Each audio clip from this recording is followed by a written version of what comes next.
My name is David Cooperrider. I'm professor, the Fairmont Minerals professor at the School of Management at Case Western Reserve University, the Weatherhead School of Management. I'm also chair of the new Fowler Center for Sustainable Value. Author of many books, Appreciative Inquiry, books on sustainability, books on positivity and positive change. Many coaches are using appreciative inquiry now and building that into their practice.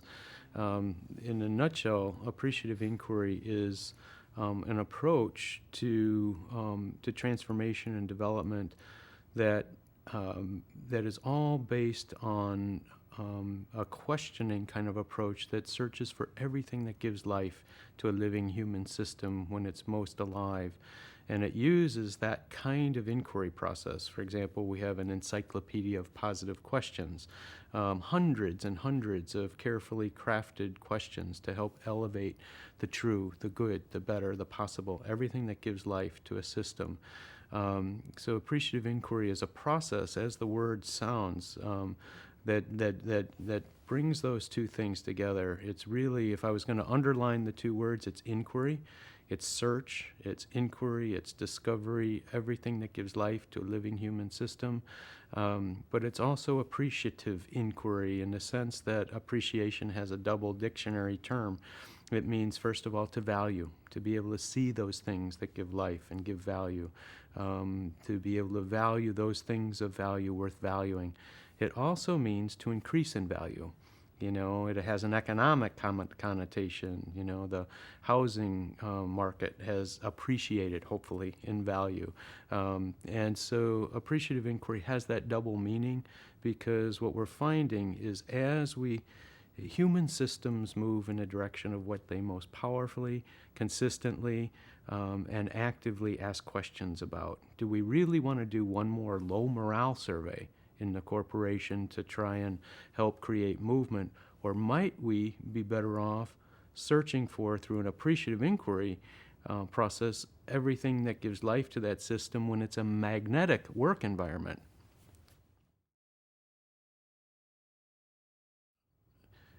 What I like to talk about is the unconditional positive question, and in an appreciative inquiry, we every time home grow the questions in whatever situation, but we're finding some characteristics of some good questions and some that we often ask at the early stages before we actually home grow the new questions. We have questions that I'll call the high point question, the continuity question, and the questions that surface the new and dynamic guiding images of the future. So a high point question might be something like, Susan, you have been part of this organization and this profession for many years, and there's been ups and downs and high points and low points in your life and your career in this organization. Tell me the story of a time that stands out as the high point moment in your life, a time you were most alive, most effective, most engaged, a time when you successfully joined with others to make some positive change happen, or whatever it might be. We do help people get in touch with those moments where they were most alive, and that topic could change and transform, but that high point question is very important, and it's a narrative question. It's based, we used to ask people to share, have you ever been part of a great team? What are characteristics of a great team? And you'd get analytic, cliches and lists of, a good team has shared leadership and trust. But getting one powerful story about a moment of an exceptionally hot team can change, can create the material for change. So the high point question. Second question we ask, and this has been a bit paradoxical in my view, everything in our field is about change. Change this, change that, change. And what we often start with is the continuity question. We ask, no matter how much you're going to change into the future, no matter how much this organization is going to change, every person, every organization has to change just to keep up with the times. But no matter how much we change, what are those things about your life or your organization that you're going to keep and amplify no matter how much you change as you move into a new and changing future. The paradox that we found is the better we get at helping a system answer the continuity question, the more ready they become to embrace very radical change, because you're not going to be throwing out the things that are very, very important. And as evolutionary biologist Umberto Maturana talks about, all of biological life is driven forward by the continuity of life. And appreciative inquiry searches for everything that's life-giving in a living system. It's not positive or negative. It's what is it that gives life to this system when it's most alive.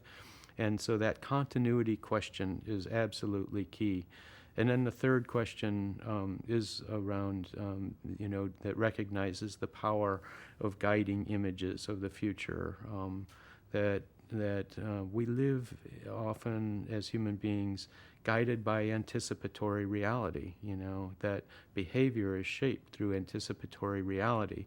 And so the third question we often ask is something like, in solution focus, something like that miracle question where small things and large things have come together and your organization or your world has become exactly as you'd most like to see it. Some miracles have happened. You wake up, now it's 5 years from now. Describe what's happening that's new, that's different, that's changed, and how do you know it? And as people describe those future scenarios, you can begin to see the resources for change unfolding. I think what appreciative inquiry is all about is it's part of, I'll talk a little bit later about the positive psychology research movement, but also in the field of management, what's called the strengths revolution in management. I had a chance to speak with Peter Drucker shortly before he passed away, and he wanted to hear everything that was happening with appreciative inquiry at Hewlett-Packard, at Boeing, at the United States Navy, the ways in which we were using appreciative inquiry to create a merger between two $4 billion companies, the ways it's being used in executive coaching and one-on-one work, all the implications. He was fascinated. But then at the end of the discussion, I said, Peter, but you've written more on leading change and leadership than anybody in history. Again, he was 93 years old at the time. I said, what's the essence? He said, David, that's easy. And it's ageless in its essence. The task of leadership is to create an alignment of strengths in ways that make a system's weaknesses irrelevant. And I wrote it down, the task of leadership is to create an alignment of strengths so powerful that it makes the system's weaknesses irrelevant. And that, I think, is important because it leads to all kinds of questions for anybody involved in change. Like, why would strength connected to strength propel change? Why would hope connected to another's hope propel change? And we've talked in the past that strengths in organizations perform, but what about the idea that it's new combinations and chemistries of strengths, what I'll call transformational positivity, the active, intentional use and surfacing of everything that gives life and positive capacity to a system? What about the idea that, that change is all about that kind of inquiry into strengths? And so I'd like to talk about the three circles of this strengths revolution.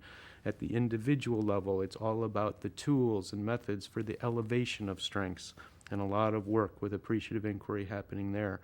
At the group and organizational level, it's all about Peter Drucker's sense of creating combinations and alignments of strengths in ways that create that transformational positive moment. So, for example, we call it the Appreciative Inquiry Summit, where we'll bring 500 to 1,000 people together for 3 days to plan and design the future, all based on a prior appreciative inquiry into the true, the good, the better, the possible. And you concentrate those capacities with what we call the configuration of the whole. So customers are in the room, suppliers are in the room, patients are in the room, the whole system. So that's the second level of this strengths revolution, creating new combinations, alignments, chemistries of strengths that help a system develop the transformational capacity to create its future. And then the third level is the magnification of those institutional strengths outward into society. That is what positive psychology calls the study of positive institutions. Institutions that consistently elevate and engage human strengths, that combine and create new chemistries of those strengths, and then ultimately the design of positive institutions that refract our highest human strengths out into society, where institutions become vehicles for amplifying wisdom in the world, a high human strength, become vehicles for amplifying compassion and humanity into the world. That's where my attention is increasingly going, and where I think the field of coaching is, I think, in the business of creating this ripple effect from the growth-promoting relationship to the positive institution that builds a better world.